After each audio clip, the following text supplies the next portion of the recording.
오케이.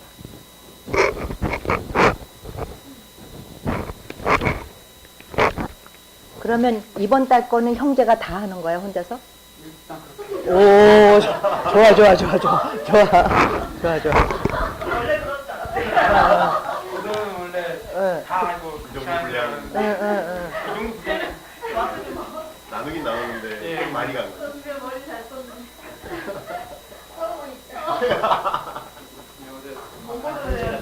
응. 오, 그랬구나.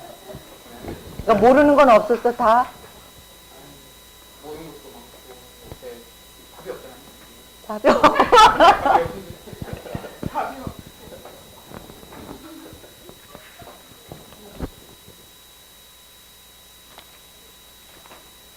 정말 이렇게 전화해서 하라고 그랬구나. 응. 거절을 못 하는구나.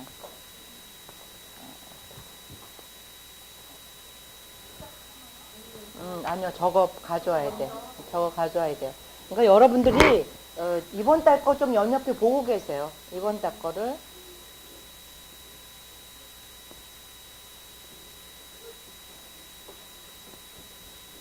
뭐를 할 건지는 아는 거지, 지금? 자, 우리가 지금 뭐 할 거냐면 큐티를 할 거거든. 오늘 본문을. 근데 오늘 본문이 마태복음 전체에서 도대체 어디 얘기를 하고 있는지를 알고 큐티를 하자고요. 그러니까 마태복음 전체가 무슨 얘기를 하는 걸 보자고. 네.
왜 있잖아, 우리가 같이 살다 보면 왜 공부 잘하는 사람 있잖아, 공부. 그래가지고 이렇게 딱딱 정리가 금방 되는 사람. 혹시 이 그룹 안에서 그런 사람 누구지?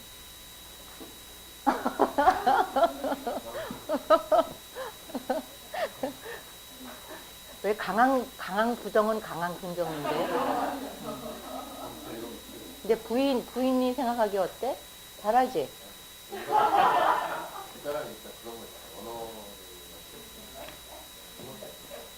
도망 같은 거 같은데.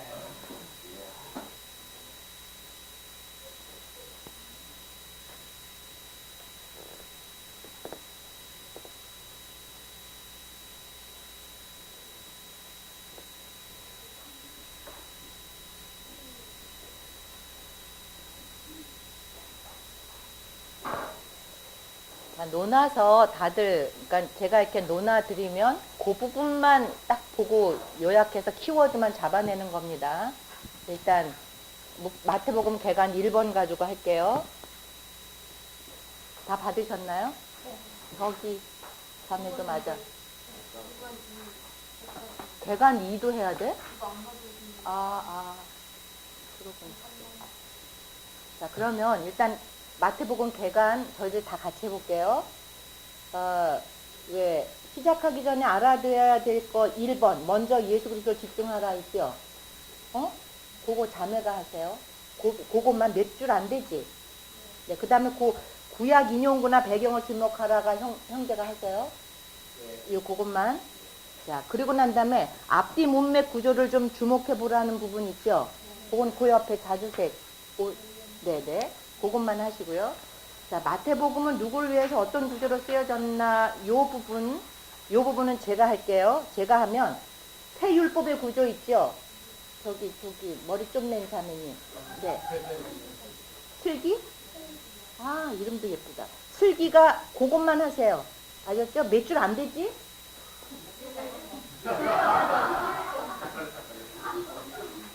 폐율법의 구조라는 거 있잖아요. 몇 줄 돼? 한 15줄이나 될래나? 무슨 말인지 아시겠어요? 네, 그거 하고, 그 옆에 자매님이 강화와 내러티브 교차 구조라는 거 있죠? 그거 하시고, 그 옆에 교차 대구적 구조라는 말 있나요? 그거 하시고, 그 옆에 형제가 하나님의 아들의 기독론 구조라는 거 있죠? 있죠? 네, 그거 하세요. 그 부분만. 그리고 난 다음에 이제 세 번째는요. 세 번째 1장에서 14장까지 핵심 메시지 삶의 변화를 위해서라는 거 이거는 한 사람이 해야 돼. 한 사람이. 이거는 저 뒤에 컴퓨터 하시는 분. 네. 네. 자기가 요거를 딱 요약하세요. 키워드만 잡으면 돼. 3장 1절에서 요거 아셨죠? 1장에서 14장 핵심 메시지라는 거. 그리고 그 다음 부분이 자기가 하는 거예요. 오늘 이번 달 거. 그러면은 전체가 잡힐 거예요. 자, 지금부터 5분 시간 드릴게요. 5분. 그 짧은 부분 읽고요. 중요점만 이렇게 메시지를 읽으세요.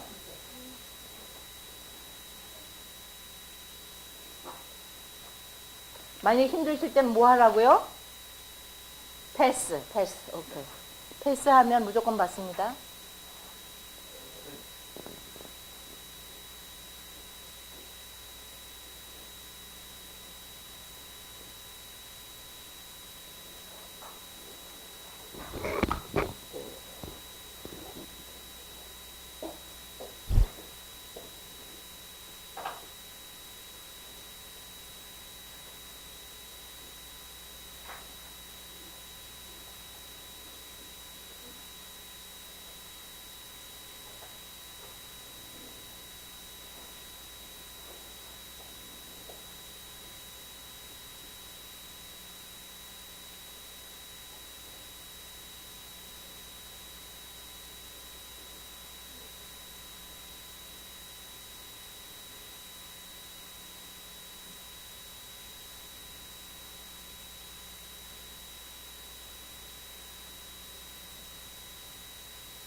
계시면 저희를 좀 시작해 볼까요?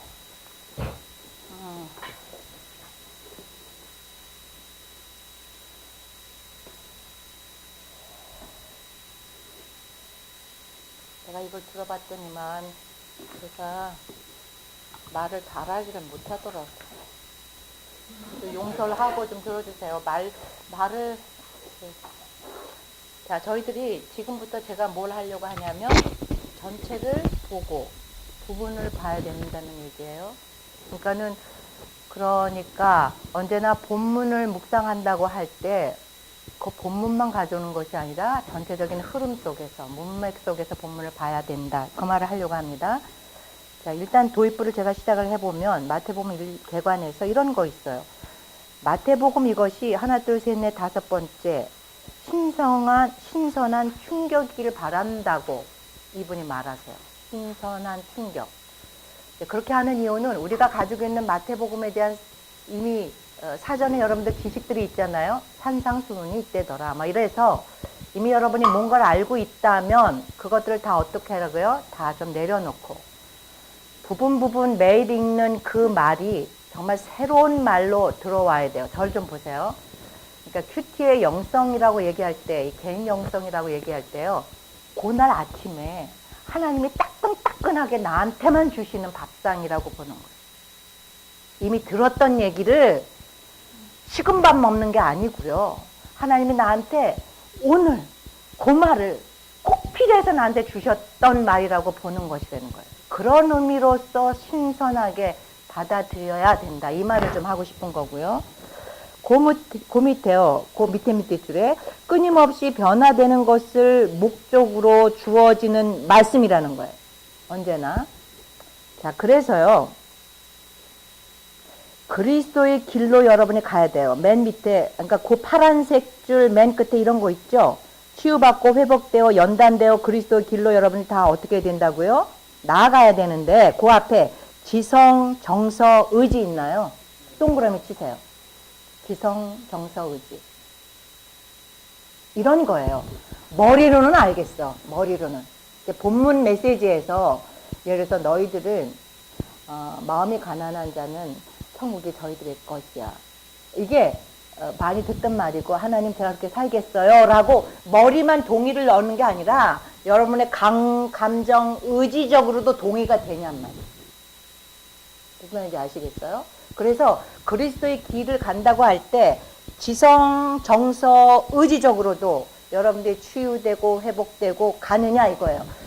큐티는요. 제가 봐서 저희가 큐티 동력자들이 있으시잖아요. 굉장하게들 사세요. 그게 뭐냐면 소문나지 않으시고요. 조용한 헌신자들이 어마어마하게 많습니다. 그러니까 저희 교회에는 저희 담임 목사가 편견이 있으셨어요. 뭐냐면 워낙 여자들한테 드이셨던 것 같아요. 왜냐면 교회 공동체는요. 여자분들이 많잖아. 여자분들이 많아요. 그래가지고 여자들의 활동이 두드러지잖아. 왜 이렇게 사회에서 똑똑했던 남자들이 교회 공동체에 오면 왜 이렇게 조용한지. 그렇죠? 몇몇 장로님만 일하시고 많은 집사들은 조용하고 예배만 오고 왔다 가잖아요. 근데 저희 교회 같은 경우는 여자들한테 아무 직임을 안 줬어요. 저희 담임 목사. 아무것도 안 줬어요.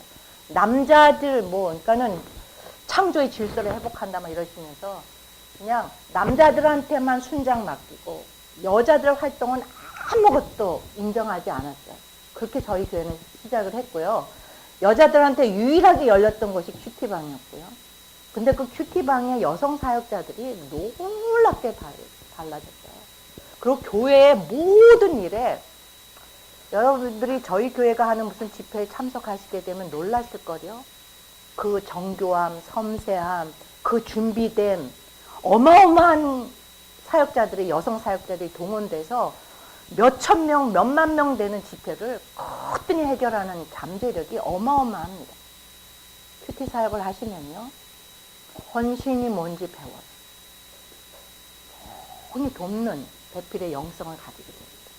나선다고요? 아니요. 하나님 앞에 가는데 문제가 생기면요. 어디 앞에 간다고요? 하나님 왜 그러십니까? 아니면 하나님 이게 뭡니까? 라고 가요. 누구한테 간다고요? 말씀 앞에. 이게 큐티의 영성이에요. 그래서 나중에 여성 사역자들을 인정해 주셨어요.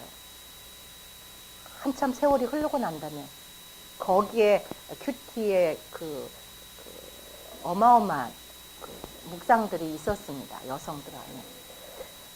이것들을 여러분들이 가져가시면 좋겠어요. 큐티를 한다는 거는요, 어마어마한 일입니다. 그러니까 누가 가르치시는 거냐면 하나님이 그 본문 가지고 저한테 말하신다니까요. 중간에 리더 없어요. 하나님이 직접 나한테 말해주는 거예요. 이거 먹으라고. 그렇게 먹으시는 거가 큐티입니다. 자, 그리고요, 거기서 하나, 둘, 셋, 넷, 다섯 번째 보면요. 목격할 수 있는 한 가장 놀랍고 충격적인 사건이 일어났다. 그것이 뭐냐면 임마누엘이라는 거예요. 그래서 마태복음은요, 맨 처음부터 뭐예요? 하나님의 함께 하신 임마누엘로 시작해서 마태복음 맨 마지막에 너희 세상 끝까지 내가 너희와 함께 하리라 임마누엘로 끝나는 것이 마태복음입니다. 그러면 마태복음은 열 때 누가 같이 하는 거라고요? 하나님이요. 마태복음을 닫을 때도요. 하나님이요. 그럼 이런 거예요. 마태복음 구절구절을 여러분이 보시면서 도대체 하나님이 함께 하는 것이 뭘 말하는데 그걸 말하려고 마태복음은 쭉 진행해 가고 있어요. 그걸 보시면 되겠고요. 자, 그래서 거기서 하나, 둘, 셋, 네 번째 오면은 놀랍고 충격적인 하나님의 자기 계시가 전달되고 있는 것이 마태복음이라는 거예요. 그래서 맨 마지막에 온 마음을 열고 말씀을 주목하셔야 됩니다. 아멘? 아멘. 이렇게 이제 이분이 서문을 띄고 있습니다. 자, 그래서 시작하기 전에 알아야 될 것 볼까요? 세계를 같은 이제 복음 있고 직분소식 있고 예수님 있고 이렇게 적었어요. 네네. 교회가 어떤 것인지 중간에 사라져주신 교회가 어떤 것인지 알려면 교회를 창조하신 그리스도를 먼저 알아야 한다. 그리스도 예수가 직분소식이다. 중요하다고 생각을 해서 글을 썼고요.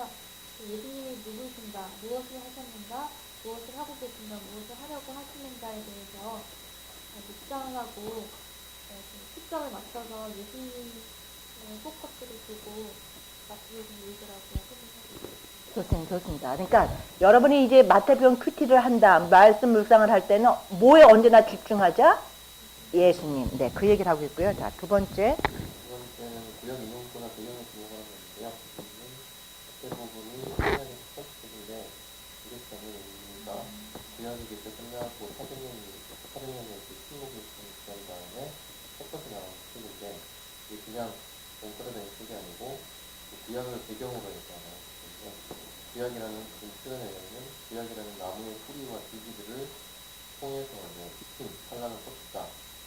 그렇기 때문에 마태복음 저자는 신실하고 놀라우신 국민의 하나님께서 드디어 이런 약속도 저런 약속도 모두 이분 예수 그리스도를 통해 성취하셨다면 충분히 받지 못한다 이렇게 쓰고 있어요. 그래서 마태복음에 자주 나오는 표현으로는 이루게 하십니다. 기록할 때 그다음 직접 인용 그리고 간접적인 암시 흐릿하지만 중요한 배경 이런 것들을 통해서 마태복음 구약에서 이미 약속했던 것들, 그 언약들이 성취되고 있다, 성취되었다라는 것을 보여주는 때문에 잠시 구약 인용구나 배경을 해야 된다. 그래서 마태복음이 신약에서 제일 앞부분에 여기서 말하면 구약의 맨 마지막에 이렇게 자리매김하고 있구나.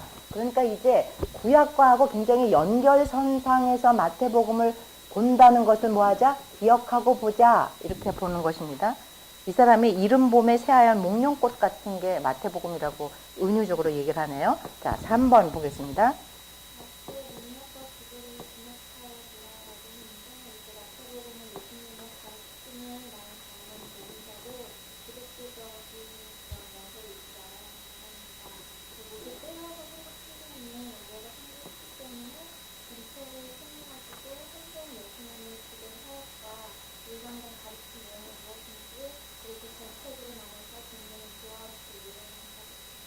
네네. 그래서요, 조화롭게라고 얘기할 때 가르치고, 그리고 치유하시고, 그리고 이제 천국 복음을 전파하고 이렇게 하시는 거를 하는데요. 그것이 균형이 있다는 거죠. 그러니까 예를 들어서 선포하실 때 무슨 메시지가 많죠? 심판적인 메시지도 있죠. 그런데 그것은 치유하시고 회복시키시는 예수님의 사역하고 언제나 같이 가고 있다. 이런 거를 같이 보자는 거예요. 어느 날 메시지를 딱 봤어. 근데 심판의 메시지가 여러분을 쿵 하고 올 수 있잖아요. 그러더라도 예수님의 사역이 전체적으로 있는 것에 대한 것을 뭐 하자? 알고는 가자. 이런 얘기를 여러분이 기억하시고, 그 다음에 마태복음은 누굴 위해서 어떤 구조로 쓰여졌나? 이거 제가 한다고 그랬나요? 그죠?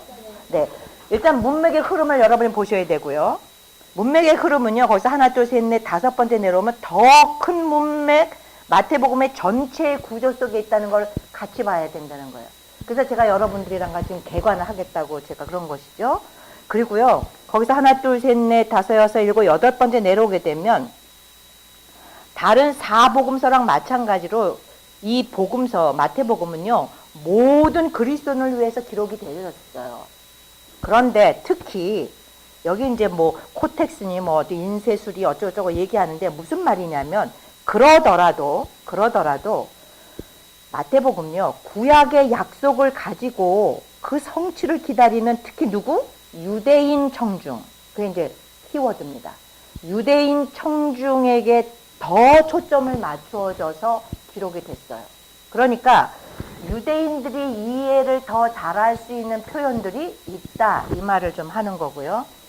자, 그 다음에 마태복음 1장 1절에 아브라함, 하나, 둘, 셋, 넷, 다섯, 여섯 번째 보이시죠? 흥미롭게도 마태복음 1장 1절은 아브라함과 다윗의 자손 예수 그리스도의 세계라 이렇게 얘기하고 있어요. 그 다음 줄에 아브라함에게 주신 열방 구원 언약이요, 메시아 그의 왕국의 언약으로 이렇게 성취되고 연결되고 있다는 것을 봐야지 되고요.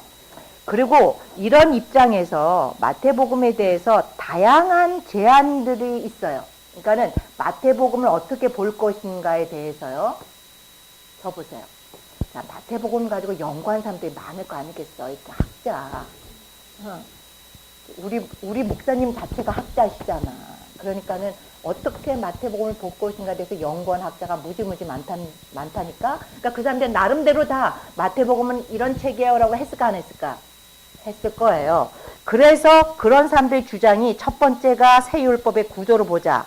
두 번째가 강화와 내러티브 교차 구조로 보자. 세 번째가 교차 대구적 구조로 보자. 하나님의 아들을 기독교적인 구조로 보자. 이렇게 아주 다양한 게 있더래요. 그러니까 이제 나머지 부분은요, 아, 그런 설이 있더래 라고 참고만 하시는 겁니다. 네. 그래서 이제 소개를 좀 하겠습니다. 자, 새율법의 구조를 볼까요? 율법의 구조는 마태복음이 지난해 무슨 의정과 배치된다는 그런 의미를 쓰고 있고, 마태가 개성한 마태이기 때문에 율법적으로 더 일부적으로 마태복음은 가정 요건을 묶었다는 그런 내용이 나옵니다. 모세의 복양과 배치되죠. 그리고 그렇지만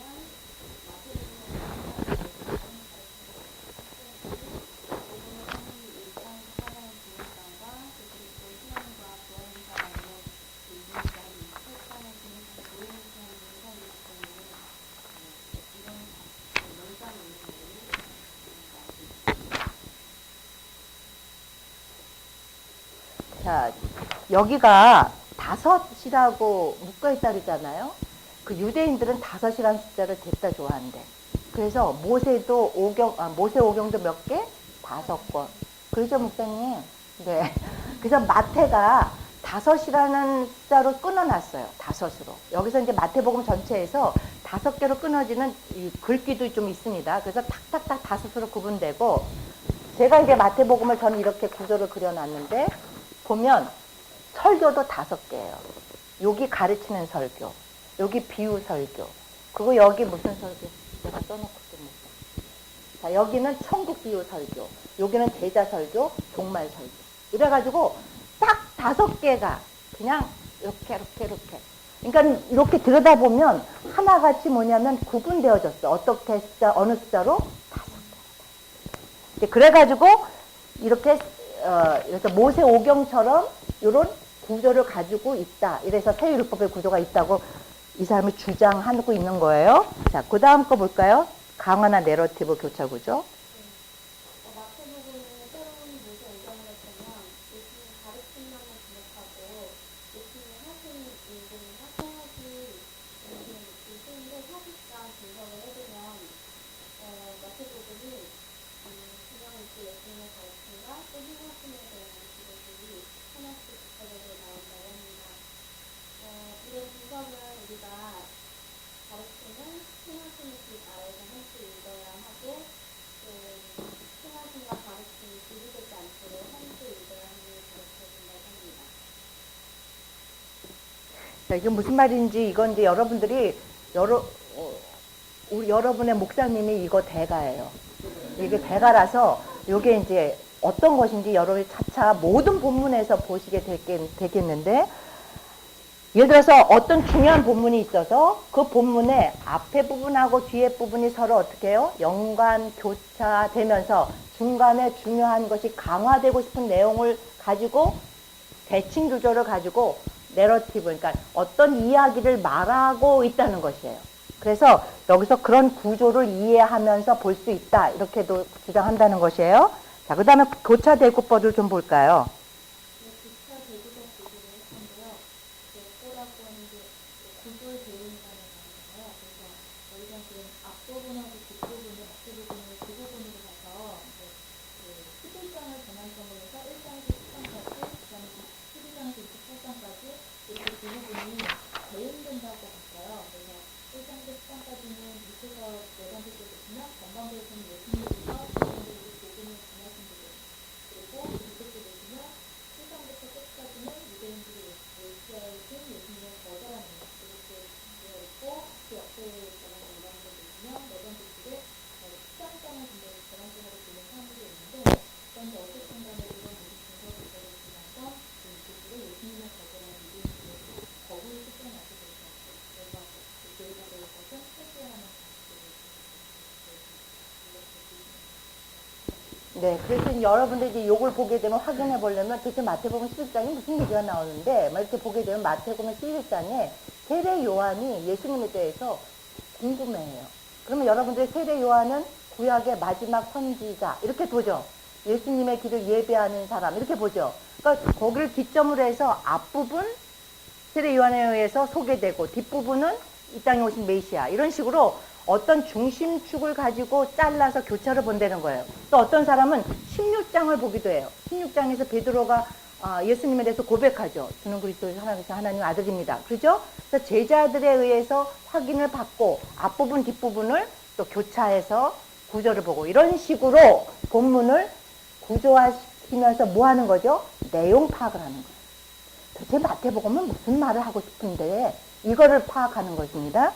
자, 그 다음에 네 번째도 볼까요? 네 번째 하나님의 아들 구조에서 보면 마태복음에 쓰인 예수님의 가르침에 대한 관심에 있다고 보는 태도에서 벗어난 시각들인데요. 예수님의 가르침보다는 예수님의 정체성에 더 초점을 맞춘 분석이 나왔습니다. 처음부터 마태복음 처음부터 4절, 7절까지는 하나님의 아들로서 예수님의 귀여움과 중요성을 다룬다고 보고 16장, 22장까지는 그분의 성격이네요. 그 마지막까지는 예수님의 고난과 부활을 주장하고 분석되어 있습니다.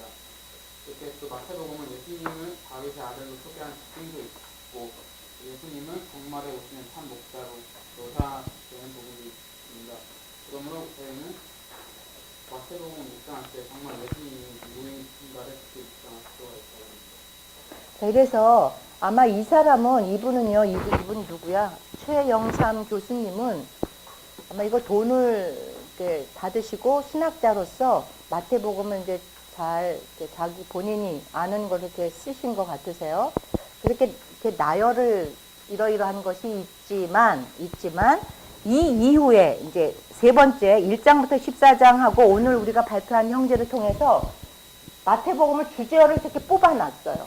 이 사람이 뽑아놓은 주제어예요.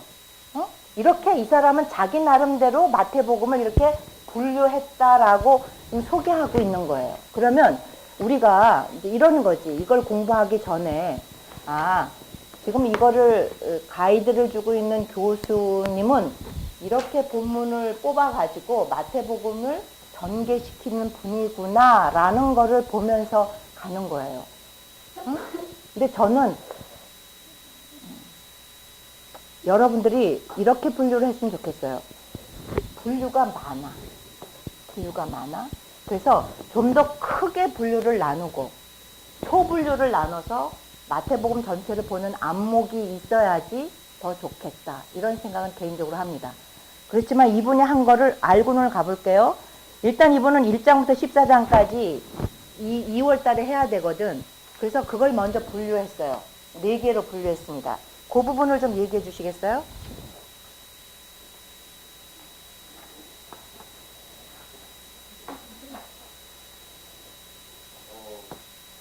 이제 네 개로 분류가 되는데 그거를 읽으려면은 이거를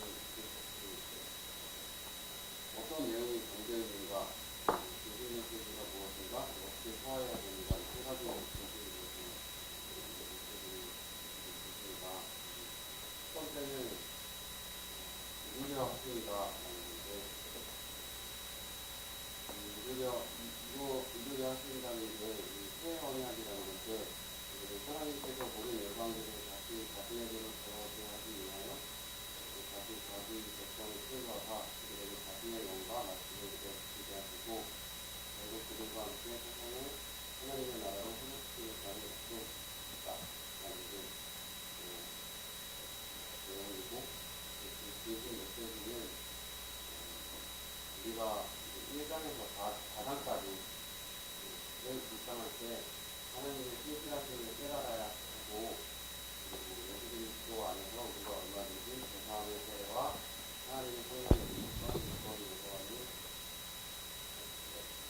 얘는 설치하고 나누는 네, 좋습니다. 그까지만 먼저 볼게요. 이분이 우선 1장에서 4장을 끊었어요. 그 타이틀은 이루려 하심이라 이렇게 타이틀을 뽑았어요. 저도 성경을 계속 이렇게 자르고 전체 보고 나누고 이런 걸 끊임없이 해요. 저 스스로. 왜? 내용 파악하려고. 이게 무슨 말을 하는지. 그러니까 이렇게 끊어 놓는 거에 따라서 이 사람이 내용을 어떻게 보는지가 보여요. 그래서 다 이루려 하심이다 그러면 누가 이룬다는 거야? 하나님이. 그지? 하나님이 역사에, 그러니까 구약까지 끝났잖아. 근데 구약이 끝났을 때 이스라엘이 하나님 신앙에서 실패한다니까요. 그래가지고 어떻게 돼? 포로로 끌려가. 그리고 포로에서 돌아와서 또 성전도 져. 그랬는데도 말라기서를 보게 되면 그 사람들 예배에서 성공해요, 실패해요. 엉망으로 보잖아, 엉망으로. 그래가지고 하나님이 역사의 무대에서 문을 쾅 닫고 들어가 버리신다고. 그리고 400년이 흐르는 거야, 400년이. 그런데 마태복음에서 왕의 족보부터 시작하잖아요. 그러면서 뭐를 기억하는 거야? 다윗 왕의 계보를 기억하시는 거야. 그리고 끝내 뭐 하신다는 거야? 이루신다는 거야. 그러니까 어떤 하나님 뭐예요? 여기도 뽑아놨어. 하나님의 신실하심. 끝내 하나님이 역사 속에서 본인의 역사를 이루시겠다는 신실하심으로 마태복음을 시작하고 있다고 1장부터 4장을 보는 거예요. 이 사람은. 무슨 말인지 아시겠죠? 네. 자, 그리고 그 두 번째 볼까? 너희도 온전하라. 5장에서 7장까지는 성경수의 가르침을 얘기했는데요.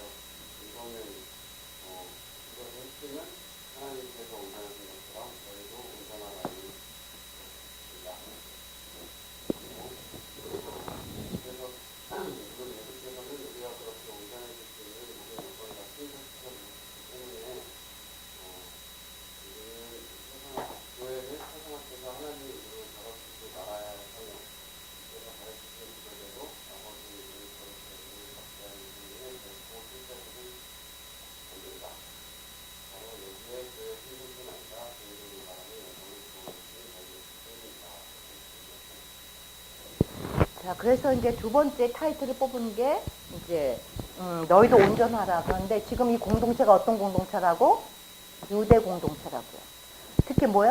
하나님이 메시아가 오실 것을 기대하는 유대 공동체예요. 그럼 이 사람들이 이 본문을 보게 되면 이게 우리가 아는 산상수훈이야. 5, 6, 7장. 그런데요, 이 사람들 내 얘기를 너무 잘하잖아. 그러면 내가 거룩하니 너희도 거룩하라. 이런 명령을 너무 잘하는 사람들이거든요. 근데 율법을 폐하는 것이 아니라 율법을 어떻게 온전하게 하기 위해서 오신 예수님. 그러니까는 구약의 율법보다도 더 상위법으로 오시는 예수님에 대한 온전함을 여기다가 딱 드러내고 주고 있다는 거예요. 그래서 5, 6, 7장을 온전하게 하신 하나님, 뭐를 상기시키면서 레위기를 연결시키면서 그렇게 이제 보고 있다고 이분은 좀 보는 것 같아요. 자, 그리고 세 번째 단락이요.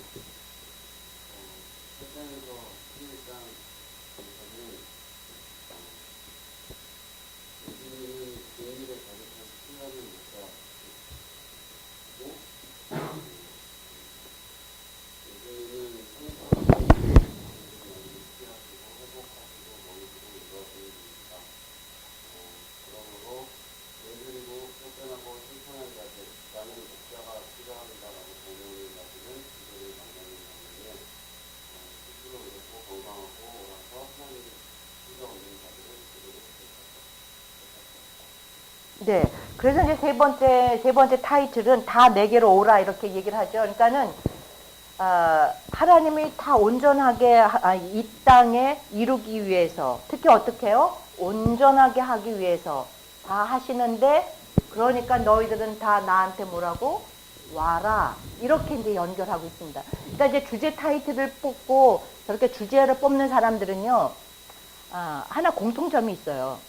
전체를 스토리로 엮어갈 수 있게 해야지 설득력이 있어요. 만약에 그거에 실패하게 되면 주제 뽑는 거가 이제 좀 서툴게 되는 거예요. 그런데 이렇게 뽑고 있어요. 자, 마지막까지 보고 저희들이 전체를 좀 볼게요.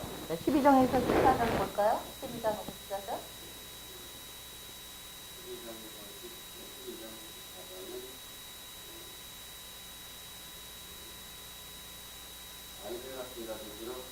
성공은 아이들 같은 자들, 무력한 자들의 것이다.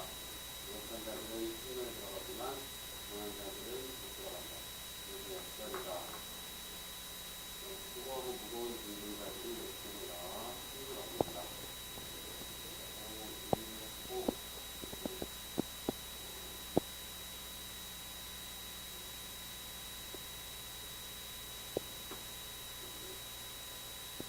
천국에요. 그러면 자, 천국은 이와 같다 이렇게 얘기하면서요. 천국에 대한 이야기를 시작을 하는 거예요. 천국에 대한 12장에서 14장까지 이제 비유를 많이 쓰시는 대목이죠. 우리가 알기로. 근데 이게 비밀이라는 거야. 비밀이라서 누구는 알고 알지 못하는 사람도 있다. 이런 얘기를 하면서 천국에 대한 이야기는 새 백성에 대한 부르심하고 연결된다고 이 사람이 보고 있어요. 그리고 이런 말이 또 있어요. 구원은 예수 그리스도 안에서 이루어지고 이것 자체가 복음인데 이거는요. 이 세상에서 더 잘 살게 도와주는 것이 구원이 아니고 그 밑에요. 맨 마지막 그분 안에서 쉼, 자유, 생명 이런 게 동그라미를 좀 쳐보세요. 이런 것이 이루어지는 것이다. 이렇게 여기를 이제 끝맺음을 하고 있어요.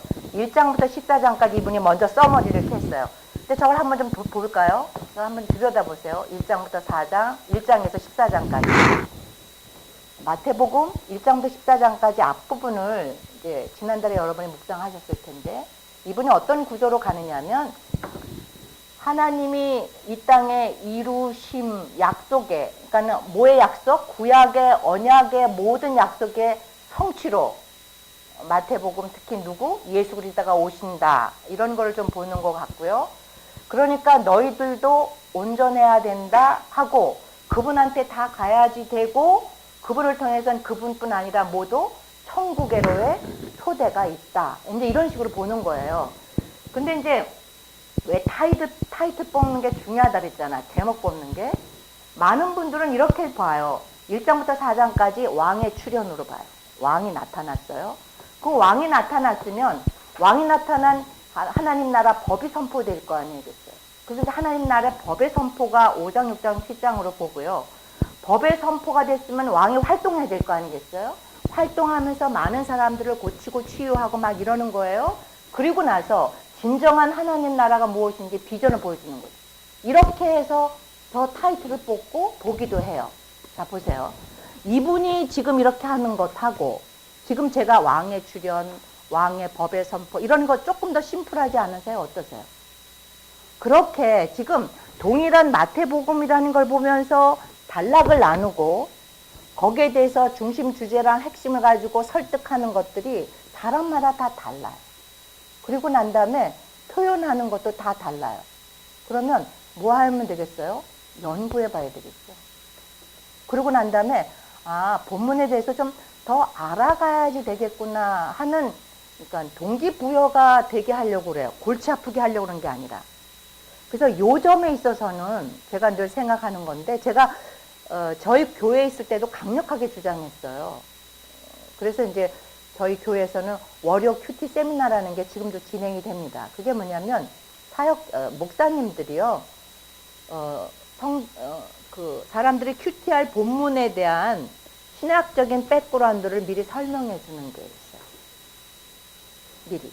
그러니까 성경이 어떻게 구성되고 어떤 구조로 가고 있는지에 대한 전체 그림을 모르고 부분 묵상하는 것을 저는 위험하다고 봐요. 그러니까는 내가 복음을 쓰는 지름길이라고 보거든요. 그래서 도대체 마태복음이 무슨 얘기를 하고 있는 책인지에 대한 것을 알아야 되고요. 그것을 저는 사역자들이 도와줘야 된다고 생각하는 편입니다. 그리고 그 사역자는 전체 구조를 정말 심플하게 잘 볼 수 있는 창구 역할을, 눈의 역할을 해주셔서 가르쳐 주시고 그러는 사람이 꼭 있어야 된다고 생각을 해요. 이렇게 해서 이제 지난주에 개관을 한 이분이 이번 달에도 또 했어요. 이번 달에도. 근데 이번 달에는 저렇게 많이 나눠놨어. 하나, 둘, 셋, 넷, 다섯, 여섯, 일곱, 여덟, 아홉, 열, 열하나, 12개까지. 그러니까 이번 달 써머리한 이 형제가 존경스러워요. 자, 이렇게 나눠놓은 걸 보면서 어떻게 마태복음의 흐름을 가져갈지 기대하면서 좀 보겠습니다.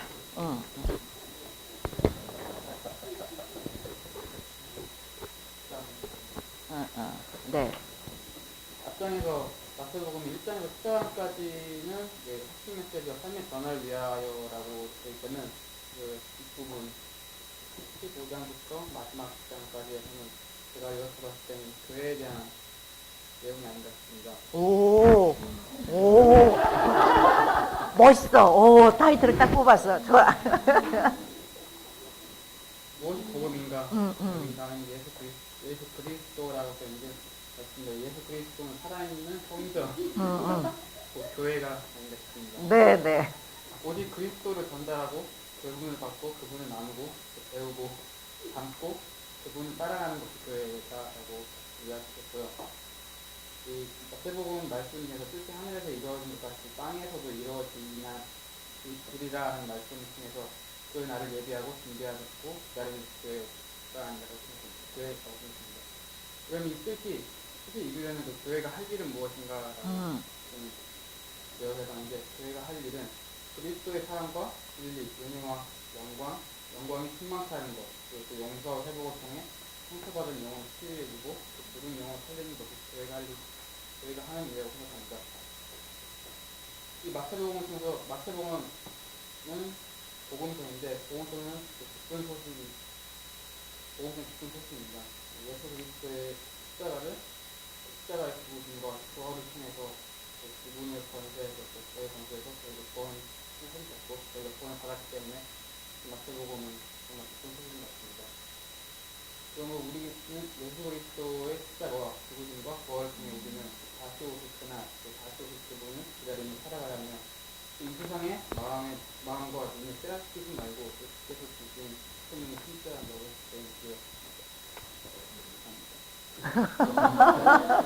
잘하셨어요. 이분은 저희도 이번 책을 봤더니만 이렇게 한 것 같아요. 오늘 이번 달 요 앞부분에 제일 먼저 복음이 무엇인가, 무엇이 복음인가 이렇게 시작을 하셨어요. 그러니까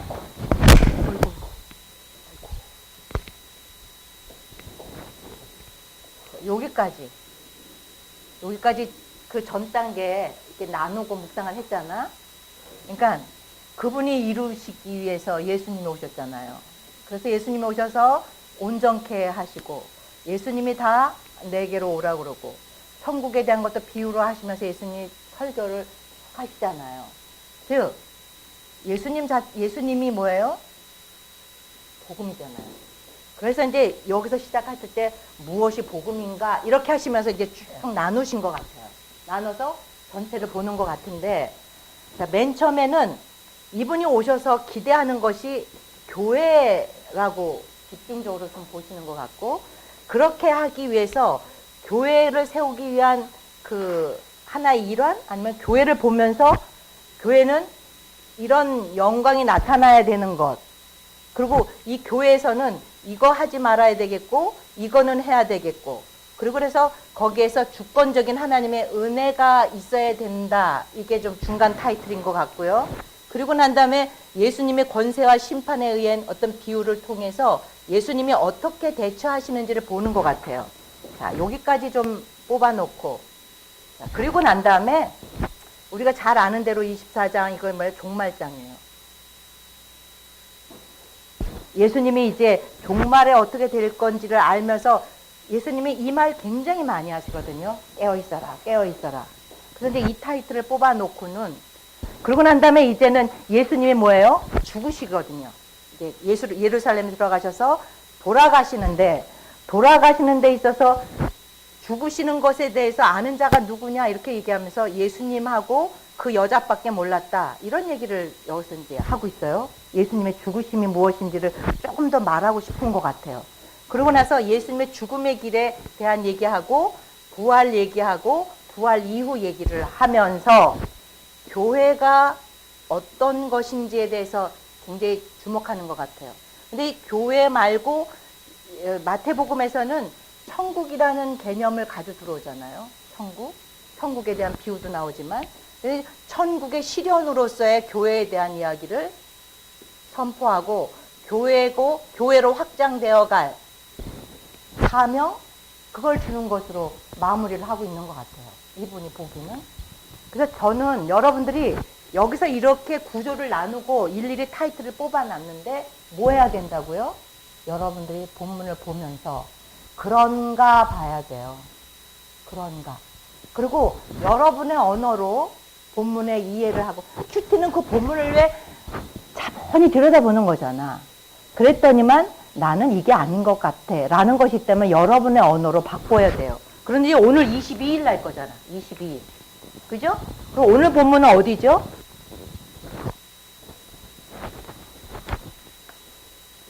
오늘 본문은 마태복음 21장 33절부터, 그러면 어디에 해당하는 거죠? 여긴 건가? 여기죠. 오늘 요 부분을 해결하는 것 같아요. 그러면 여기 전체에서 지금 여기를 우리는 묵상해야 되는 거겠구나 이렇게 보는 거예요. 앞부분에 교회에 대한 얘기 쭉 얘기하고 공동체 해야 되는 건 무엇인지 얘기를 하고요. 이제 앞으로 나올 것은 예루살렘에 입성하시고 그러고 난 다음에 종말에 대한 얘기하시고 죽으시고 부활하시고 이런 얘기가 진행되어지는 과정에서 상당히 어느 부분이에요? 마태복음에서도 후반부에 우리가 진입해 있다고요. 후반부에. 근데 그런 것들을 좀 보면서 오늘 본문을 좀 보도록 하겠습니다. 저 구조를 굉장히 성글게 봤는데 그러더라도, 그러니까 지금 여기 그 형제가 지금 써머리 한 거가요.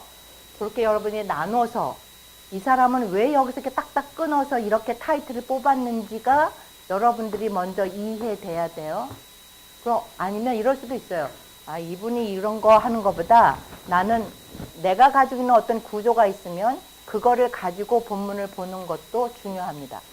여러분, 그러니까 창세기 지금 현재 공부하고 계시는데 목사님이 딱 구조부터 먼저 주시죠. 그러죠?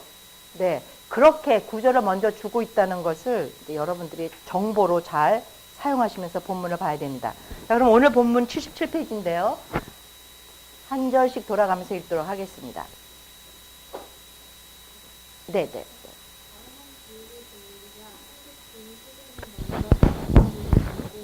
거기에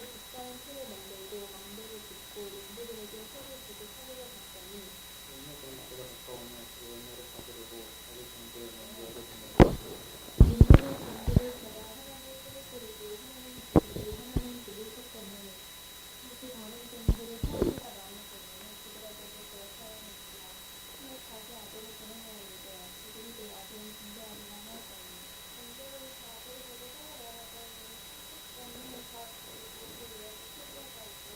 이것저것 구원받고 있던 구경입니다.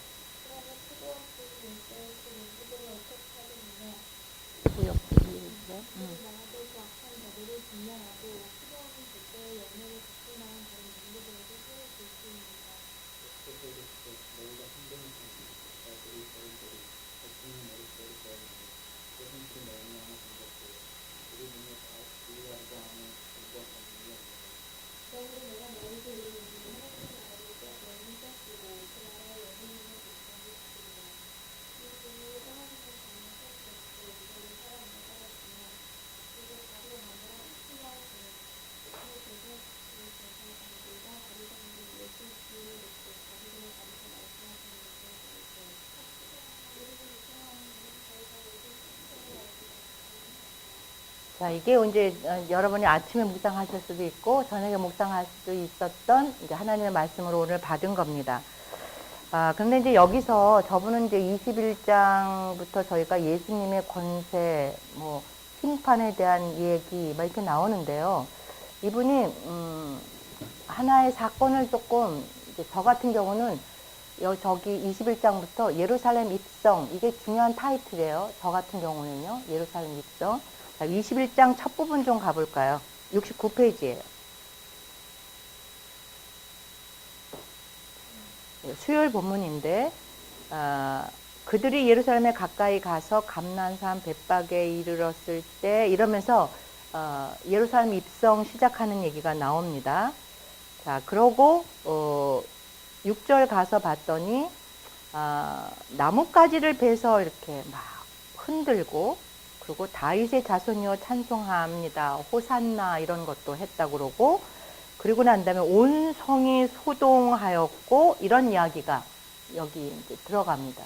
그러니까 지금 오늘 우리가 본문에서 저 사람 타이틀은 예수님의 권세 오는 얘기를 하고 그 포도원 비유 얘기가 나오고 막 이러는데 왜 이 이야기가 이렇게 전개되는지의 이유를 좀 알아야 될 것 같아요. 근데 저는 제가 분류하기는 예루살렘 입성하고 예수님은 성전에서 예루살렘 논쟁을 해요. 예루살렘의 지도자들하고 논쟁이 벌어진다고. 그 중에서 한 대목이 지금 오늘 대목이거든요. 그럼 이제 전개가 어떻게 됐는지 좀 볼게요. 자, 예루살렘에 입성을 했어요. 그래서 저희들이 이렇게 막 이게 나뭇가지를 흔든다고 하는데 그냥 마테마가 누가는 나뭇가지를 흔든다고 그래요. 근데 요한복음을 보면 종려나뭇가지를 흔든다고 얘기를 해요. 그래서 여러분들이 이제 부활절 전주간을 종려주일로 지나죠. 종려주일. 왜? 종려가지를 흔들어서 먼저 이렇게 얘기를 하는데 종려주일을 지나는 요 때를 기점을 해서 예수님이 입성을 했어요. 입성을 해서 그 다음날 볼까요? 성전에 들어가서 둘러 엎으시죠. 그 다음날. 그러면서 이제 둘러 엎으시면서 하시는 말이 내 집은 기도하는 집이다. 이렇게 얘기를 하시는 거가 71페이지에 나오죠. 자, 그랬더니 15절에 대제사장들과 서기관들이 성전에서 이제 소리 지르는 어린아이를 보면서 왜 그렇게 하냐? 이러면서 이제 제재를 가하는 게 보입니다. 그러니까는 예수님의 성전에 뒤엎고 이러는 일이 제재를 받고 어려움이 그리고 사실은 순환의 시작의 예표? 이런 것들이 보이는 대목입니다. 그러고 나서 무화과 나무 이야기가 여기 이제 딱 들어옵니다. 그러면 무화과 나무가 뭐가 무성하대요? 잎이요. 근데 뭐는 없대요? 열매는요. 제가 이제 지금 예루살렘 성전 논쟁이라는 얘기를 했죠. 그럼 이제 예루살렘은 공이 하나님의 도성입니다. 그리고 그곳은 하나님의 임재가 계신 곳입니다. 그래야 안 그래요? 그렇다면 하나님의 도성, 하나님의 임재가 있는 곳에 하나님이 계셔야 되잖아요. 근데 지금 하나님의 그곳에 입성하고 하나님이 그곳에 나타나신다니까요. 그런데 알아봐 못 알아봐. 네.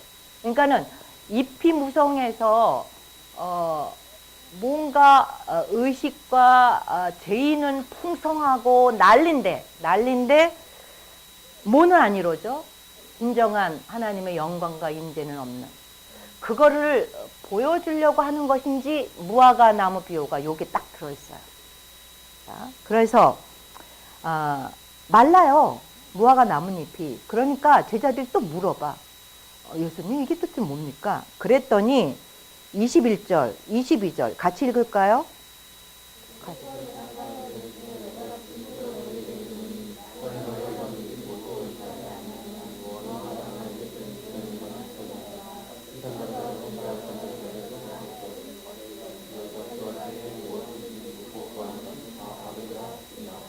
자, 이날 묵상을 할 때요. 예수님이 성전 뭐 청결이니 뭐 성전 뭐 뭐니 이렇게 청결이라는 말을 많이 쓰죠. 그걸 하고 났더니 거기 기득권에 의해서 뭔가 제재가 오기 시작을 하니까 베다니로 가셔요. 그러니까 베다니라는 곳은 이것이 이제 구약적인 모든 배경을 다 가지고 있죠. 예수님은 어린 양으로 이제 드려질 거죠. 예수님이 뭐죠? 제물이죠. 그러면 6월절을 지내기 위해서는 어린 양은 이게 흠이 있는지 없는지 알아보기 위해서 미리 가져와, 데려와. 한 일주일 전에. 일주일 전인가, 5일 전인가. 목사님이 잘하는데. 네, 데려와서 집에서 밥도 먹이고, 똥 누는 것도 보고 다 보는 거야. 딱 그렇게, 부활 한 주간 전에 딱 베다니에 입성하세요. 어린 양 끌고 와서 이렇게 잘 지내나 보는 거, 그 타임에 딱 들어오시죠. 그래서 이제 베다니에서 계시다가 성전산을 왔다 갔다 하는 거예요. 그러니까 감람산 저쪽 구석에 있는 베다니에서 이렇게 넘어서 기드론 골짜기를 지나서 이렇게 성전산에 들어갔다가 밤이면 베다니에 갔다가 그러는 거예요. 베다니 누구네지? 마리아 마르다의 집으로 얘기를 하죠. 그래서 이제 거기를 왔다 갔다 하시는데 무화과 나무 사건이 들어가는 거예요. 그러면 보세요. 성전 청결을 하고 예수님의 어떤 환영하는 파도 있지만 예수님에 대해서 반대하는 사람도 있어요. 그러다가 무화과 나무가 말라지는 뭐가? 심판이 결행되는 거예요. 예수님 말하자마자 심판이 바로 실행되는 현장을 딱 목격했어요. 그러고 난 다음에 딱 질문을 하니까 믿음으로 가는 거예요. 예수님이. 자, 예수님의 뭐를 보고 지금 따르는 사람도 있고 배척하는 사람도 있잖아요. 그런데 거기에서 바로 무화과 나무를 가지고 뭐예요? 심판을 선포해요. 심판을 선포하고 나서 그 문제 가지고 궁금해하니까 뭘로 갔다고요? 믿음으로 간다. 그러면서 무엇이든지 믿고 뭐 하라고요? 구하면 뭐 하라고요? 받는다. 이런 얘기로 지금 이 문장을 가져갑니다. 그러고 73페이지 갔더니 예수님이 또 어딜 들어가요? 성전에 들어가요. 그리고 가르치세요. 제가 이제 논쟁이라는 얘기를 했잖아요. 예루살렘. 이게 마지막, 죽기 전에 마지막 논쟁, 마지막 설교 이렇게도 볼 수 있는 곳인데 사람들이 나오는 거죠. 대제사장들이요. 그래서 너 무슨 권위로 말하냐 이런 얘기를 합니다. 예수님의 권위. 왜? 예수님이 지금 뭔가를 자꾸 실현하고 선포하고 이러잖아요. 권위 문제가 나오는 거예요. 그러니까 예수님이 또 이제 비유로 말하기 시작하시는 거죠. 두 아들을 얘기하는 거예요. 한 명은 말을 듣는다고 그러고 안 한 사람이 있고, 첫째 아들. 말을 안 듣는다고 그러는데 뭐야? 듣는 아들이 있다는 거예요. 그러면 누가 아버지의 뜻대로 하였느냐? 이게 질문 형식이죠. 마태복음에는 유대인들이 가지고 있는 이것이 질문법인데 이거를 통해서 그러니까 야 너희는 나를 누구로 하느냐? 이런 거예요. 그러니까 질문을 통해서 이제 답을 구하는데 누가 아버지 뜻대로 하는 것이냐? 이렇게 말하니까 사람들이 다 뭐라 그래? 둘째 아들이요. 이렇게 말하잖아. 그러니까 뭐라 그래? 그렇다면 행동해야 되잖아. 이런 거예요. 그럼 행동하는 사람들이 지금 누구라는 거예요? 예, 이렇다는 거예요. 이런 얘기를 해줘요. 권위와 그리고 난 다음에 누가 행동하는 자인가 이런 얘기를 하면서 오늘 본문인 거예요. 그럼 오늘 본문은 뭐 할까요? 지금 권위 나왔고요. 누가 진짜 믿음 있고 행동하는 자야 이런 얘기 하다가 지금 어디로 왔다고요? 포도원 비유로 왔어요. 자, 여기서 이제 구체적으로 얘기를 합니다. 한 집 주인이 포도원을 만들었대요. 한 집 주인이. 포도원을 만들었는데 거기에 집사는 틀도 갖다 놓고 망대도 세워놓고. 그럼 그 포도원 주인으로서 완벽하게 뭔가를 설치해 놓은 거죠. 그러니까는 부족한 게 없을 정도로 다 해놓고 농부들한테 세를 주고 어딜 갔다는 거죠. 그러니까는 이 농부는, 농부가 아니라 이 주인은 간 거지 아주 간 건 아니에요. 그러니까 언젠가는 뭐 어떻게 할 거죠? 올 거죠.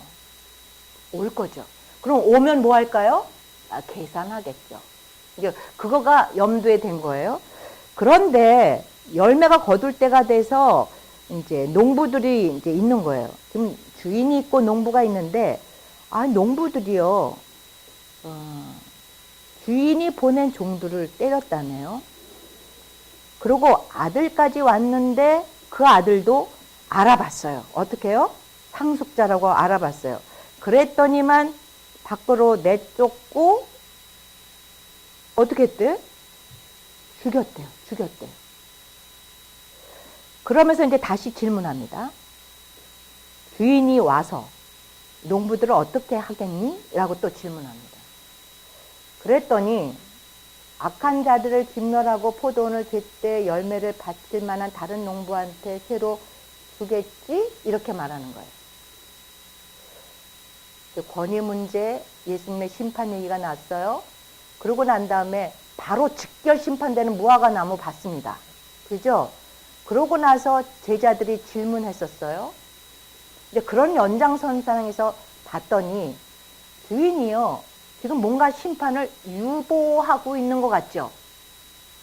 그러니까는 가서 종들만 보내고 아들이 죽는데도 지금 유보되고 있는 느낌이 오잖아요. 그러면서 어떻게 되겠니? 라고 질문하는 거예요. 그러면서 이제 얘기하는 비유가 건축자들이 버린 모퉁이 돌이에요. 근데 43절 다 같이 읽겠습니다.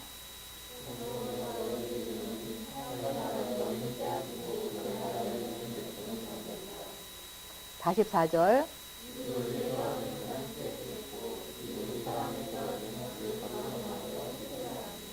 그랬더니 45절에요. 대제사장들과 바리새인들이 예수의 비유를 듣고 자기들을 가리켜 말하는 줄 알아들었대요. 저 보세요. 어떻게 알아들었다는 거지? 어떻게?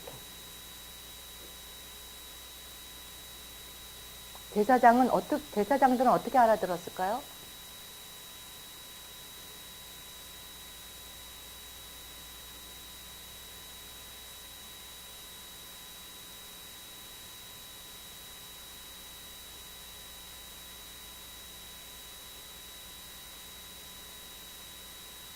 어려웠나? 어려운가? 아니면 잘 말해야 되기 때문에 그러나? 한번 이렇게 생각해 보세요. 제사장들은 알아들었대요. 근데 그러고 난 다음에 그들의 반응이 나오는 건데, 반응은 뭐 부차하고라도 제사장들은 어떻게 알아들었죠? 오, 좋아. 진멸할 것이다. 그러니까는 주인이 와서 뭐 할 것이다, 반드시? 계산하고 그에 따른 응징을 할 것이다. 이런 것이에요. 근데 지금 현재 이 비유 속에서는요, 상속자를 죽일 거라고 얘기하잖아요. 근데 상속자가 죽은 거, 그러니까 예수님이 자기가 죽을 것에 대해서 비유적으로 미리 말하신 것 같다는 느낌도 있어요. 근데 제사장들은 알아들었다는 거예요. 알아들었다. 그러면 이들이 하나님과의 관계에서 도대체 이들은 어떤 하나님을 믿는 거죠? 응? 무서운 하나님으로 믿었을까요? 오늘 같은 본문이 내가 실제 하나님하고 나는 어떤 관계가 있지? 나는 하나님을 어떻게 알고 있지? 이거 굉장히 점검해 볼 수 있는 본문이에요. 그러니까 이분들은요, 대제사장들은 나는 그 제사장으로서 임무를 성실히 할까 대충 할까? 아마 성실히 했을 거예요. 그죠? 성실히 했을 거야. 뭐를 또 열심히 입고 옷도 잘 차려입고 제의적인 거 열심히 했을 겁니다. 그래서 그 제의적인 것을 통해서 뭐 문제가 해결돼요? 죄 문제가 해결되고 뭐 대속죄를 다 진행시켰을 거고요. 그래서 죄 선포 또 다 하고요. 그러니까는 왜 그 그러니까는 대속죄일날 같은 경우는 제사장이 성소에 들어갔다 나옵니다. 이때까지 아직 그 마태복음이 쓰여질 때까지 성전이 파괴 안 돼 있죠. 그러니까 들어갔다 나와요. 들어갔다 나오면은 대제사장이 이렇게 말해요. 여러분의 모든 죄가 다 사해졌습니다. 이러고 선포합니다. 대제사장이. 그러면 모든 사람들이 막 기쁘게 막 찬양하고 막 그래요. 그런 의식을 다 해요. 그럴 때 이 사람이 연극했을까요? 자기 직위에 맞춰서 성실하게 다 했을 거 아니겠어요. 근데 그렇게 만난 하나님은 또 뭐고? 그럼 예수님의 이 메시지 앞에서 알아듣는 그 하나님은 뭐고? 어떠세요?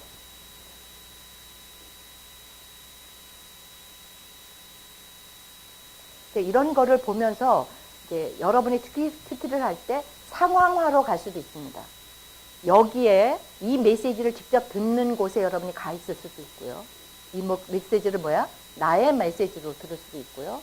또는 이것에 이제 제3자로 지금 입장에서 오늘의 입장에서 이 상황을 보면서 내 삶에 있어서 예수님은 나한테 어떻게 말씀하실까 이렇게 또 바라볼 수도 있고요. 여러 가지로 볼 수 있어요. 근데 오늘 들어오는 것은요, 한 집의 어떤 주인이에요. 근데 그 집이 그 사람이 뭐예요? 다 가지고 있다고요. 근데 이제 여러분들이 이 포도나무 비유 때문에 여러분들이 구약적인 이해가 굉장히 깊으면 이사야서 5장의 얘기도 알고, 예를 들어서 내가 아주 정말 좋은 포도주를 했는데 너희들 뭐라 그래? 돌포도주, 돌포도, 예, 그걸 맺혔다 이런 것도 있을 거고, 포도나무에 대한 이스라엘 가지고 있는 어떤 정서 있습니다. 그런 것만큼 중요성이 있어요. 그러니까는 어떻게 잘 가꾸어진 이런 의미를 볼 수 있으면 나 자체의 정체성이 얼만큼 기대하고 뭐를 만들어내요? 열매와 소산이 있는 그런 것. 그리고 소작인 입장에서는 내가 위임받고 위탁받은 사람으로서 내가 뭐를 가꾸고 어떤 소산을 드려야 되는 입장. 이런 것들을 볼 수도 있고 다양한 걸 볼 수도 있습니다.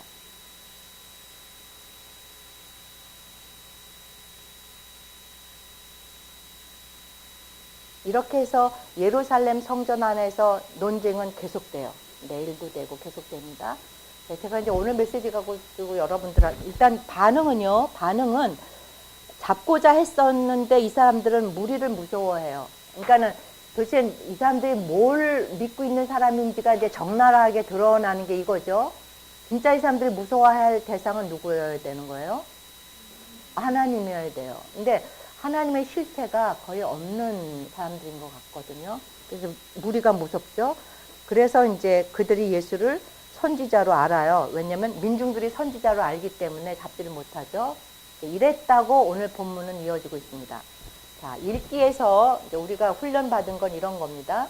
옆에 있는 사람한테요, 오늘 메시지가 어떤 내용인지 이게 안 보고도 전할 만큼 내가 전체 내용이 파악됐나. 이게 읽기의 정서였고요. 자, 읽기 하는 방법이었고, 두 번째 묵상을 하기 위해서는 하나님은 뭐라고 그러는지, 나는 어떤지를 이 본문 안에서 바라볼 수 있으면 그 다음에 적용으로 가기가 나는 이랬으면 난 하나님이 이런 요청을 하시는 것 같아. 이런 거를 가늠할 수 있어요. 그래서 여기서 하나님이 선명하게 보이는 그런 것들을 좀 할 수도 있고 나를 좀 보는 그런 걸 할 수도 있습니다. 혹시 본문 중에서 오늘 본문 중에서 질문 혹시 있으신가요?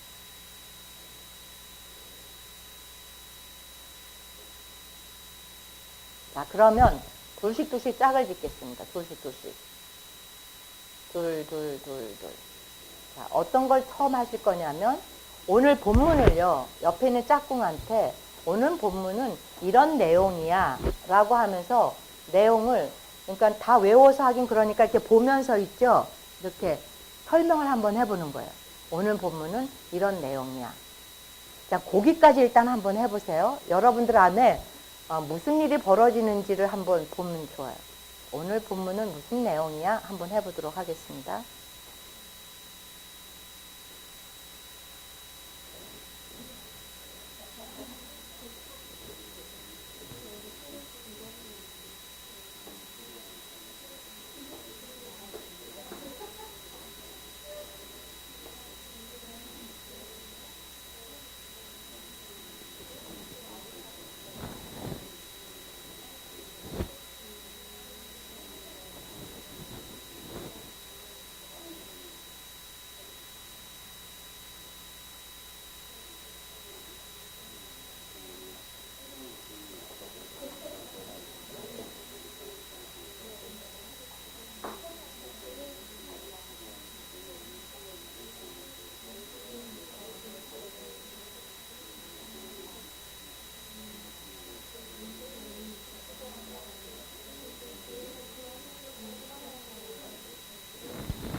자, 다 말하셨나요?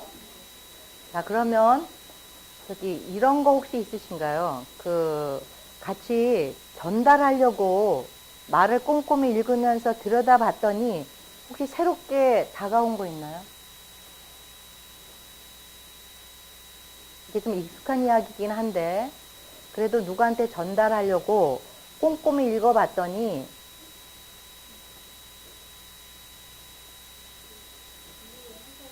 네네 44절 갑자기 이해가 안 가요? 44절? 네.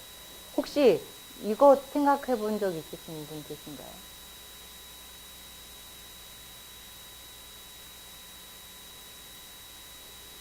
그러니까 이제 본문을 이렇게 예를 들어서 이런 거잖아. 이 본문을 하나님이 아침에 저한테 네가 오늘 하루 먹어야 될 양식이야 이렇게 이제 주셔서 제가 본문을 보는 거예요. 본문을 보는데 저는 이제 또 여러분들이 읽는 동안 저도 이제 본문을 보는 거죠. 본문을 봤더니 저 같은 경우는 일단 중요한 사람은 주인하고 농부 같아요. 그래서 주인 얘기가 33, 34 여기가 이제 주인이 한 것 같고요. 그리고 35절부터 이제 농부가 이제 하는 것 같아요. 그런데 이제 종은 자기가 뭐 하는 건 아닌 것 같아. 주인이 보내는 것 같아. 그럼 보내는 대로 가.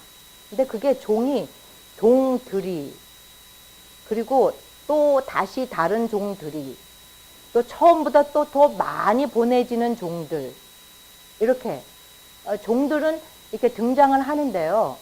주인에 의해서 그냥 보내지고 그러면 이제 가고 이러는 것 같아. 누구까지도?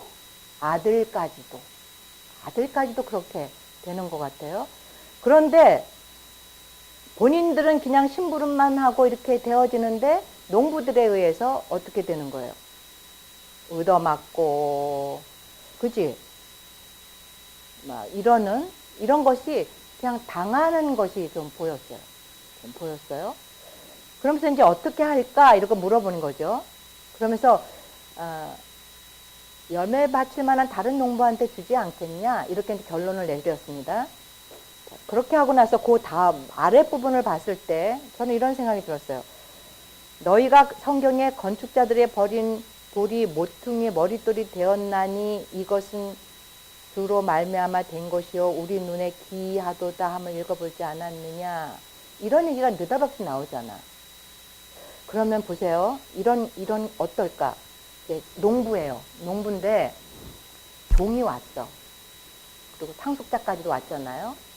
그랬는데 진짜 대단해. 누구처럼? 주인처럼 대단해. 주인이 왔을 때는 어떻게 될지 모르겠는데 주인이 오게 되면 바로 심판이 떨어질 것 같잖아요. 그랬으면 이 사람들 이렇게 쫓아버리고 죽이고 그랬을까? 근데 종이나 종들이 딱 왔는데 뭐 할 만한 거야? 부드럽해서 쫓아버리면 이거가 누구 거가 될 것 같은 거야? 내 거가 다 될 것 같은 착각 내지는 오해 내지는 뭐 그런 것들이 가능해서 그랬을까? 이런 거죠. 왜냐면 그 다음 에 나온 거가 너희들이 버린 돌이 모퉁이 또 이런 표현을 한단 말이에요. 그러니까 버린 돌이니까 이게 쓸모 있어 없어? 쓸모 없는 돌이라는 것이 공이 입증이 된 건가 봐. 그러니까 버리지. 건축자들은 상당히 실력 있어야 돼. 건축하잖아, 건축. 실력 있죠, 실력. 아무 돌이나 버리나 그게 다 돈인데. 그죠? 그러니까 버릴 만한 돌인 줄 알고 버렸는데 이게 대단한 모퉁이 돌이라네. 그렇다면 그 보낸 종이나 상속자로 온 자나 농부들이 보기에 어떻게 해요? 아주 만만했나 이런 거예요. 만만했나. 이런 메시지가 대안해. 아니면 우리가 그를 알아볼 수 없을 만큼 영적 무지 상태에 떨어져 있든지 주인이 그 다음에 할 일에 대해서 예를 들어서 야, 너 주인이 가만히 있겠냐 하는 것조차도 내가 뭐 하는 거야? 감지가 안 될 만큼 그렇게 어두운가 이런 거예요. 얼마나 어두우면 내가 이렇게 행동하면 뭐야? 주인이 가만 안 있을 텐데 예를 들어서 이제 주인이 오면 가만 안 있을 것 같으면 왜 이러잖아. 주인이 올 시간쯤 되면 정신이라도 차리고 일하는 척이라도 안 하나? 근데 그럴 만큼도 뭐가 안 되는, 감지가 안 되는 영적 아주 무지 상태, 이런 것들이 있나, 이런 거예요. 참 이거가 안타까워요. 지금 어디까지 왔냐면 끝까지 왔어요. 그래서 지금 어디에 와 있냐면 갈릴리 사역 다 마치고 예루살렘 마지막 논쟁을 마치고 난 다음에 더 이상 가능성, 아무 가능성 없어요. 그래서 결국은 어떻게 할 수밖에 없어요? 죽으실 수밖에. 죽을 수밖에 없어요. 그러나 마지막에도 깨어있어라고 부탁할 수밖에 없는 거예요. 영적 무지의 아주 총본산이 어디라고요? 지금 예루살렘 성전, 바로 그 안에. 어쩌면 하나님을요, 세상은 무지하다 치고, 그래도 크리스마스 때 서로 선물이라도 보내는데, 교회 한가운데 예배드리는 예복 공동체 자체에서 예수님이 오신 것을 일개 퍼포먼스로 가는 적은 없는지, 정말 알아야 될 우리가 더 영적 무지가 더 짙고 어둡고 캄캄한 건 아닌지 모르겠어요.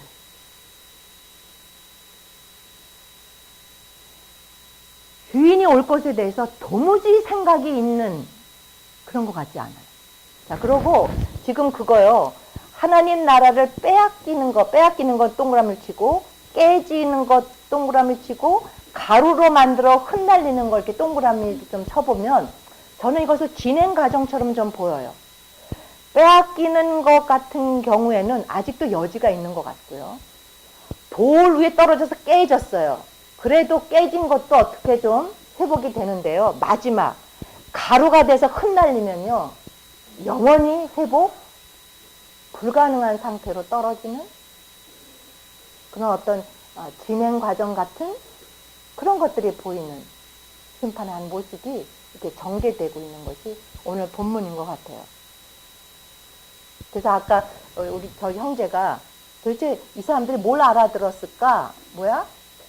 주인이 오면 니들 가만 안 둬. 이런 것을 듣는데 주인에 대해서 영적인 어떻게? 완전 무지 상태 때문에 주인이랑 상관없이 뭐야?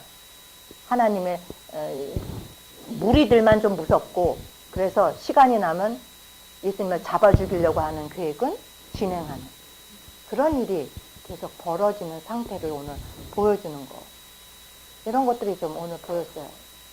자, 그래서 이젠 잠깐 제가 시간을 좀 드릴게요. 본문에서 난 뭐가 묵상이 더 되는 거, 사람마다 좀 많이 다릅니다. 어떤 사람은 주인이 유난히 좀 묵상이 될 수도 있고, 어떤 사람들은 종들이 좀 보일 때도 있으시고요. 누구는 농부가 보일 수도 있습니다. 여러 가지가 보일 수 있겠고, 또 모퉁이 돌이 보일 수도 있으시겠고, 아니면 전체 내용의 흐름 속에서 묵상을 하실 수도 있습니다. 지금은 어느 부분이 저한테 오는지 잠깐 이제 여러분들이 기도하시면서 하시면 좋습니다. 이렇게요. 하나님, 제가 오늘 본문을 이렇게 만나고 하나님 말씀해 주셔서 감사합니다. 하나님, 제가 오늘 본문 속에 무엇을 묵상하고 하나님을 알아가면 좋을까요? 하나님 말씀해 주세요. 그런 마음으로 제가 한 5분 시간 드릴게요. 한번 좀 생각하시면서 묵상하시고 옆에 기록하세요. 말하실 겁니다. 여러분들이 좀 표현하실 거예요. 뭐냐면 육체적인 어떤 훈련을 통해서 목소리가 써놨다. 네, 가야 됐구나. 네, 알았습니다. 네, 안녕히 가세요.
나눠볼까요?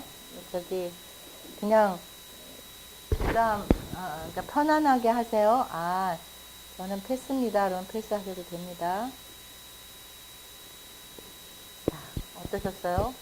어떤 것이 이렇게 오늘 본문 안에서 여러분들의 마음으로 다가갔나요? 형제. 네. 언제나 여기 앉아. 다음 세미나 할 때. 네, 어때요? 네네. 네. 그들이 많아져 약한 자들을 건네라고 포도원 때 옛날 말씀을 하는데 그거를 새로 짓습니다. 이거 보면서 하나님이 오시는 날을 네. 네. 주님의 농부들을 다 한파합니다. 네네. 네. 네. 기대하시나요? 아, 아멘. 네. 그러시군요. 뭘 준비하실 수 있을까요? 형제 뭘 제일 잘하나? 응. 노래 잘한다 그랬지. 응. 찬양을 잘하시구나. 좋아하시구나. 네. 하나님한테 들을 수 있는 열매가 뭘까요? 갈고 닦아서 드릴 것.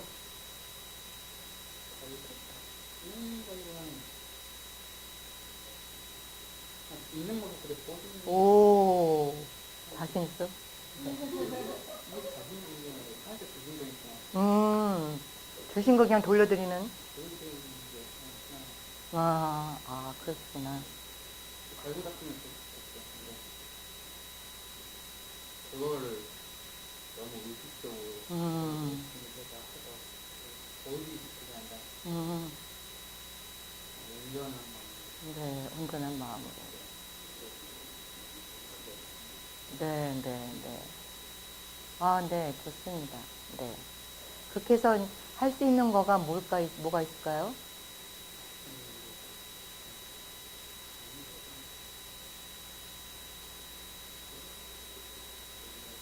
또 갈고 닦지는 않더라도, 그래도 내가 이거는 좀 해야 되겠다. 뭐 이런 거 없나요?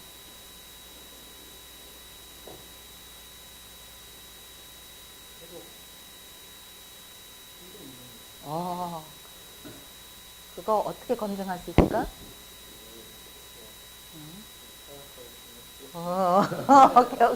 오케이.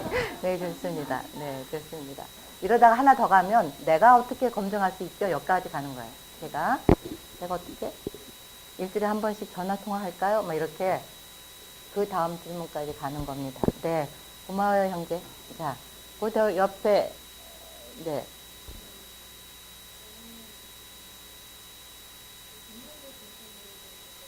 네.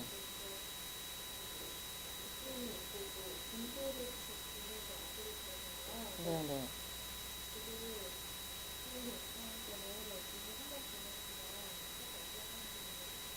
응.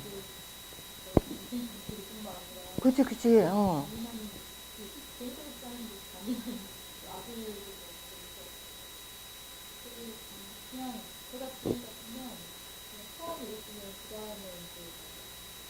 그치. 맞아.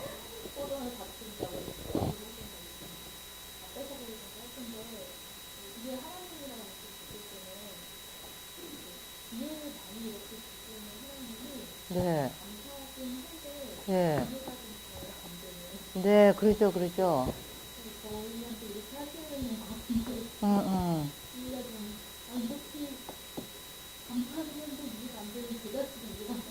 네.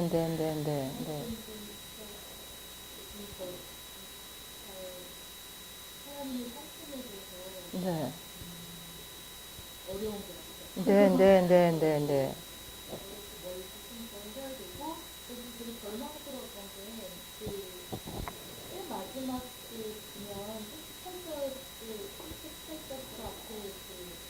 알고 잡고자 하는 아이들이 있잖아요. 네. 몰랐다고 할 수도 저희 뭐 몰랐다고 하는데 알고서 잡고자 하는 게 너무 네. 방법이 없는 것 같아요. 너무 불만스러운. 네. 끝까지 걸려놨어요. 턱 들어 이런 아무것도 안 눈에 보이는 네, 네. 가서 근데 옛날 같으면 옛날 같으면 이제 어느 그룹에 저를 낼지가 빨리 보이는데 제 근데 상태를 보니까 어느 그룹에도 제가 지금 안 들어가고 지금 막 엉망하면서 지금 보고 있는 네, 거예요. 네, 네. 좀 시각적으로 이제 생각이 되고 그래서 제가 대개 사람을 보니까 지금 사람들처럼 저희가 안 되겠는데 이런 생각 보면서 열매 맺는다는 말이 네, 네. 나왔는데 네. 그냥 저는 그냥 바라기 먹으면서 하나님 성격을 좀더 알고 싶고 네. 하나님하고 좀 멀어졌으면 얼마나 하나님도 좀 교장 선생님을 네, 네, 그런 것 네. 같아요. 그리고 대비사상까지는 아닌 것 같은데 좀 그래요. 그리고 열매 맺는 거에 대해서 계속 얘기하잖아요. 네, 네. 그래가지고 열매를 아침마다 농부한테 줄 거고 열매는 결정이 하는 나라 다를 거라고 하고 그러는데 나한테 열매가 있지? 하는 건데 그래서 그 삶의 열매에 대해서 사실 요즘에 좀 회의가 많거든요. 사람에 대해서 회의가 있고 네, 네. 기회에 대해서 회의가 있고 소신인 것 같은 거 소신인 게 연습이야지만 하기 싫은 것보다도 약간 좀 목적적으로 그런 부분도 있고 그래서 그렇게 그냥 아니요, 알겠어. 무슨 말인지 알겠어. 그래서 그걸 좀더 정체성을 좀 네, 찾는 네. 시기인데 조금 오래된 것 같아요. 근데 이거를 저는 그 정체성을 좀 찾아가는데 네. 해야겠다 이게 그냥 좀 네, 네. 아니요, 감사합니다. 네, 감사합니다. 나눠주셔서. 이거 이상한 중이에요. 여러분들이 이 이상한 농부 또 하나요. 씨 뿌리는 비유 때 있죠. 농부는요, 아무데나 씨 안 뿌려요. 다 밭을 잘 가꾸고요. 돌도 다 갈아내고요. 다 정성 들이고 거기다가 씨를 뿌리는 게 농부인데요. 여러분이 잘 아는 씨 뿌리는 비유의 농부는요, 그냥 다 뿌리는 거야. 길가니 뭐니 다 뿌려요. 그 농부, 그리고 이 주인. 이상합니다. 여러분들이 하나님의 이해가 깊어지도록 계속 좀 한번, 저기 자매는 꼭 이거 가르쳐 달라고 하나님한테 말하세요. 그러면 여러 가지 채널로 말해 주실 거예요. 놀랍게 얘기해 주시고, 그걸 경험하면서 하나님 체험이, 실제적인 체험이 될 겁니다. 기도하세요. 자, 그 다음에 또 얘기해 주시겠어요? 처음에 이 이야기를 이해하면서 어떻게 이럴 수가 있지? 약간 고민이 많았었는데 반대로 여기서는 강원의 깨끗이 처음에 이야기처럼만 들리다가 그러면 너희들에게서 그 포도원을 가져가고 열매 내는 자에게 주겠다고 하셨잖아요. 그 많은 열매 내는 주인과 내가 포도원을 바꾼다면, 내가 이 포도원을 바꾼다면, 그것은 주기로 이렇게는 안 하겠지만, 열매 내줄 수 있을까? 이런 생각을 하게 되더라고요. 지금으로서는 되게 게으른 것 같고, 되게 생무지 같은 포도원을 갖고 있는 게 아닌지, 그래서, 열매를 맺는 게 무엇일까 생각하고 그거를 찾아가고 싶다는 생각이 들었어요. 네, 네, 네. 네, 감사합니다. 내 열매 맺는 게 무엇이다 이런 거 혹시 생각하는 건 있나요? 아, 난 이게 열매 맺는 것 같아. 이렇게 생각하는 거 있나요? 예전에는 잠시만요. 전도에서 전도. 나로 인해서 하나님이 나오게 되면서 근데 예를 들어서 전도를 하고 하나님을 알게 되고 그런 사람들이 생겨야지 된다. 이런 것이 열매다. 이렇게 생각하나요? 그렇게 생각을 했었는데 그런 생각이 쉽지 않고 신앙생활 처음 했을 때는 그게 옛날에 열심히 막 신경 실질적으로 이제 몇몇 친구들이 가르쳐주고 거기도 했었는데 그때 이후로 이제 떠나가지고 다시 그런 거를 보면서 너무 쉽진 않고 이제는 놀아버린 것 같은 거예요. 네. 그래서 신나는 근데 혹시 그렇게 열매 맺지 않으면 하나님이 싫어하실까요? 속상해 할것 같아요. 속상해할 거예요. 그것과 상관없이 나를 좋아한다 이런 생각은. 그래요. 근데 그런 걸 하면 하나님이 더 좋아할 것 같아요? 네, 되게. 그러구나. 네, 좋습니다. 네, 감사합니다. 그 옆에 예쁜 자매님. 그 앞에 대관에서 보니까 심판이라는 예수님에 관계한 심판에 음, 대해서 심판이라는 단어를 좀 좁혀서 봤는데 하나님 나라를 요새는 이제 사모하는 하나님 나라 언제나 우리 빨리 왔으면 좋겠다, 빨리 살고 싶다는 생각을 예전에 했던 것 같은데 요즘은 그냥 흐르는 세월을 이렇게 가령 가는 대로 흐르는 대로 이렇게 아무 생각 없이 살았는데 여기서 악한 자들을 분별하고 포도원을 걷고 열매를 달성하는 다른 용기들에게 꿀을 준다라는 내용이 공각적으로 생각을 느끼면서 또 내가 이 모두가 하나님 나라에 다 들어가는 게 아니라 반드시 심판의 때가 있고 구별돼야 돼서 들어가는 건데 너무 안일하게 살리는 거 아닌가 안일하게 산다는 것이 뭘 얘기하는 거죠? 조금 더 구체적이면 좋겠는데 안일하게 산다는 건 어떤 걸 안일하게 산다고 그러면? 나는 뭐 하나님 나라에 들어갈 거야. 이런 그냥 분수로 빨려있고 삶의 변화나 이런 거 전혀 없고 스스로 한번 가볼까? 이런 식으로 한 번씩 참석해보고 미래적으로 끝나면 안 되는데 그냥 한 번씩만 예수 있는 사람이니까 한번 가볼만 하지? 그래도 뭐 예수 있는 사람이니까 나는 예수 있는 사람이니까 그냥 가는 거지? 그냥 습관이 되는 거죠. 그럼 변화에 대해서 구체적인 모습 같은 건 혹시 있나요? 변화가 뭐지? 뭐가 변할까요? 자매한테? 요즘 생각하면 삶에서 일이 진짜 큰 부분인데요. 삶의 하루의 일과들이나 대부분 일을 이제 내려서 하는데 그냥 일만 하면 살고 있다라는 생각이 들고 너무 적절한 분수와 너무 적절한 사이드 위치와 이런 것만 좀 숙지해서 그냥 거지 그런 생각이 들어서 요즘에는 어떻게 하면 하나님 나라, 하나님 사이가 없고 어떻게 하면 삶에서도 그렇게 살아갈 수 있을까 생각이 좀 많이 네, 네. 감사합니다. 네, 고맙습니다. 그 다음 다른 분 또 나눠주실 수 있나요?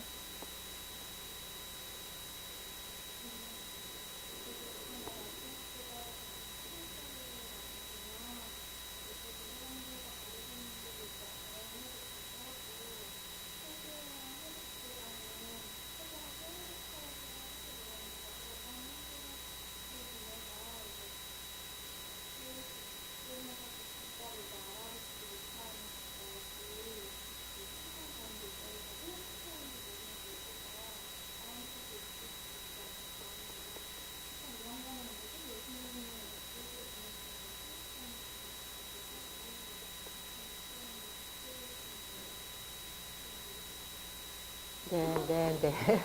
감사합니다. 좋습니다. 그 다음에 형제 또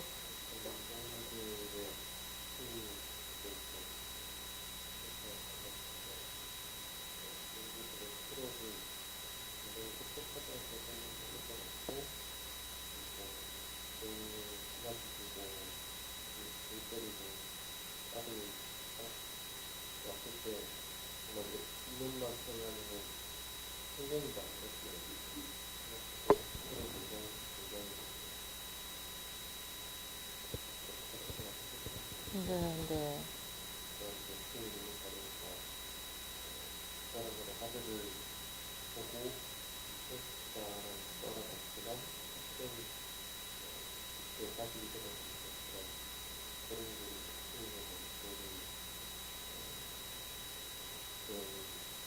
약간 못 알아보는 거예요.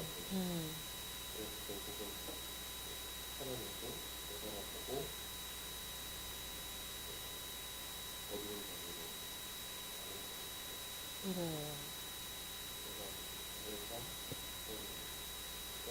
그 결국 우리도 무서워 그러는데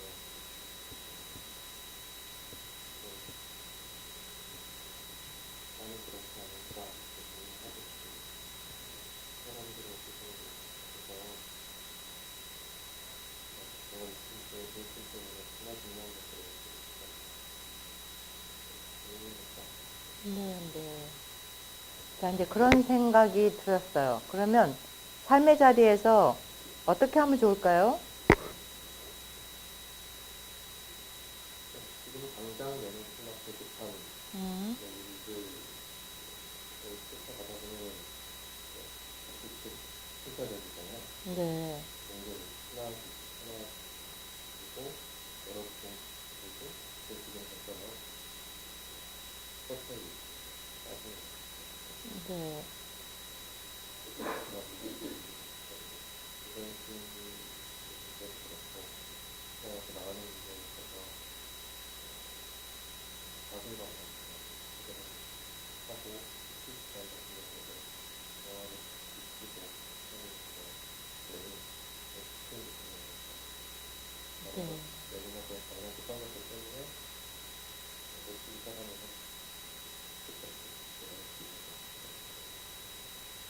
아, 이제 이거 좀, 이래서 잡고자 하나 무리를 무서워하잖아요. 이건 이제 아까 중요하게 잡으신 것 같고요. 삶의 자리에서 이렇게 감성으로, 느낌으로, 뭐, 나는 좀 힘드네, 나는 이게 좀 어렵네 하고 이렇게 오는 것들이 있을 거예요. 그럼 그 자리에서 좀 한번 멈춰서서 내가 뭘 무서워하는 것인지 점검해 보는 거죠. 무기인가? 아니면 하나님을 무서워하는 것인가? 이렇게 한번 자기 점검을 좀 하는 시간을 좀 가져보면 어떨까요? 이제 제가 하는 방법이에요. 누가 이렇게 확 싫어요. 아니면 뭐가 어떤 사역 요청이 왔을 때도 이렇게 싫어요. 그러면 거기서 전 이렇게 생각해 봐요. 내가 지금 뭘 싫어하는 거지? 왜 이러는 거지? 이러는 거죠. 세상적인 잣대였나? 뭐지? 뭐 이런 거. 그러니까 그런 것들이 하나의 뭐냐면, 신호등. 나를 돌아볼 수 있는 좋은 신호등이니까 한번 생각해 보시면 볼 수 있을 것 같고요. 네. 또 한번 나눠주시겠어요? 아들 입장에서 있었어요. 자신이 상습적인 것을 알고 있었던 아들인데 굉장히 순수했던 아들인 것 같아요.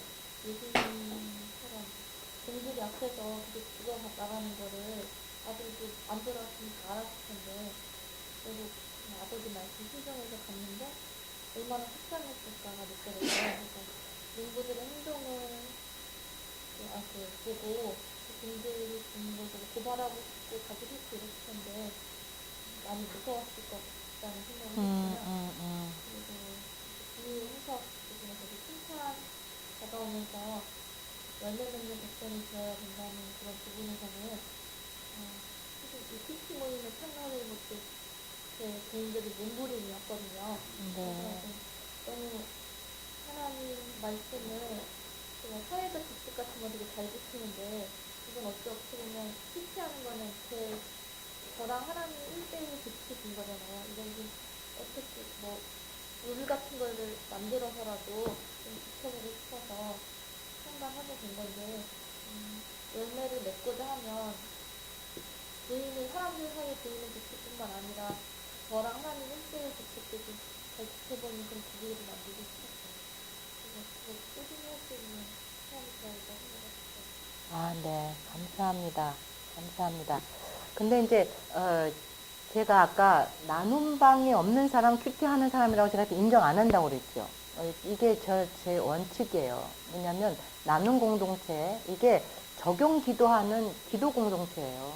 특히 나눔 공동체가 사실은 합심, 중보 기도하는 공동체거든요. 그러니까는 큐티는 늘 하는데, 큐티의 결과가 기도로 같이 하나가 되는 그런 자리가 돼야지만 된다는 생각 때문에 저는 이제 큐티방, 그러니까는 큐티방을 스스로 만들든지 아니면 자기가 큐티방에 어디에 소속이 되든지 꼭 저기 하게 되면 온라인으로라도 이렇게 같이 나누는 그것이 없으면요, 저는 지속성을 갖기는 어렵다고 제가 보고 있어요. 정말 어렵다고 볼 수 있습니다.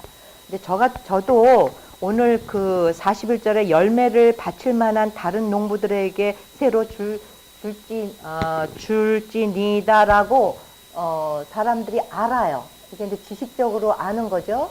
그런데 예수님의 선포는 하나님 나라를 너희는 빼앗기고 그 나라에 열매 맺는 백성이 받는다고 그래요. 그 나라에, 하나님 나라에 열매 맺는 백성이 받는다고 하는 거가 열매를 바칠 만한 다른 농부한테 준다는 사실을 알면서도 또 열매를 맺는 백성이 받아야 되는 그 열매 맺는 백성이 되지 못하는 이 간극이 어떤 것인가, 이것도 저도 오늘 이걸 가지고 좀 기도를 좀 많이 좀 했고요. 여러분들이 어떤 질문들을 좀 많이 던지셨어요. 우리 저기 자매 같은 경우도 자기의 변화가 무엇인지에 대해서 변화의 그림이요, 좀 정확하면 변화를 이루어 가시는 하나님의 진척도 하나님의 일하심도 느끼실 수 있어요. 근데 만약에 그 그림이 상당히 막연하시다면 왜 막연한지 물어보시는 거 좋겠어요. 그러니까 저희들이 이렇게 질문하는 거 있잖아요. 이 질문 하나님한테 드려보실래요? 그러면 여러 가지 채널을 통해서 말씀해 주세요. 한 예로 전 이제 큐티 나누는 큐티방이 전 있는데 저희 자매 중에 한 명이 예를 들겠어요. 성경을 볼 때 기름 부음 같은 거를 얘기 들을 때 자기는 이해가 안 갔어요. 그 기름을 줄줄이 부으면 얼마나 이상할까, 망측할까 이런 생각밖에 안 들더라는 거예요. 그래서 이제 기름 부음 나는 받기 싫으네 막 이런 생각을 했는데, 그분은 어느 외국에서 살 때요, 그 외국에서 사는 그 분위기가 굉장히 그 상태가 안 좋아서 머리가 상태가 안 좋았대요. 머리 상태가 아무리 파마를 해도 안 예쁘고 막 이렇다네요. 늘 그 비가 많이 오고 축축하고 그런 곳이었는데 하루는 이제 교회 안에 무슨 직임을 맡게 됐대요. 근데 하루는 옆에 있는 어떤 분이 집사님 어쩜 이렇게 머릿결이 좋아요 그러더래. 그리고 자기가 이렇게 머리를 봤더니 머리가 너무 좋더래요. 좋더래요. 이게 제가 지금 하나님께 질문을 드리고 응답받은 한 케이스를 얘기를 드리는 거예요. 그래서 자기도 모르겠더래. 왜 이렇게 머릿결이 좋은지. 그런데 하루는 그 생각이 퍽퍽 나더래요. 그래서 자기가 이렇게 고백했대. 하나님 기름 부음 받는 게 좋은 거군요. 이랬대요. 이건 이제 좀 재밌는 얘기로 한 예를 든 것입니다. 그러니까 여러분이 묵상하다가 그렇게 하나님 변화가 뭐예요? 제가 변화해야 되겠다는 이 솟구치는 나는 도대체 누구예요? 이렇게 하는 거죠.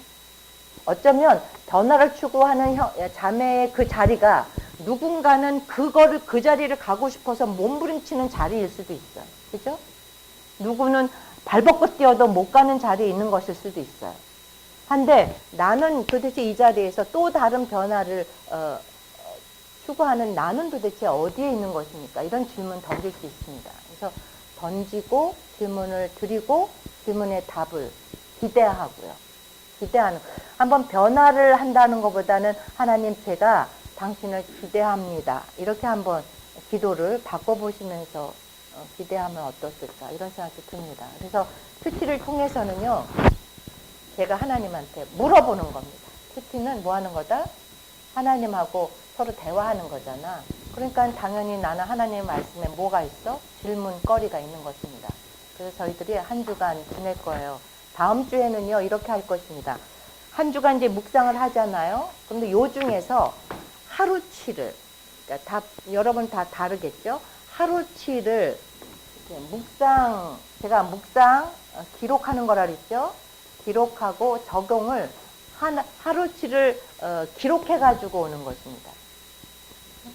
하루치를 기록. 그러니까 뭐를 기록하는지 제가 얘기 드렸죠. 하나님에 대해서 묵상한 거, 나에 대해서 깨달은 거, 그래서 나는 뭘 적용하면 좋겠다. 그래서 적용 기도를 적어보는 그거를 좀 노트에다가 해오시고 하실 수 있을 만큼만 하시면 됩니다.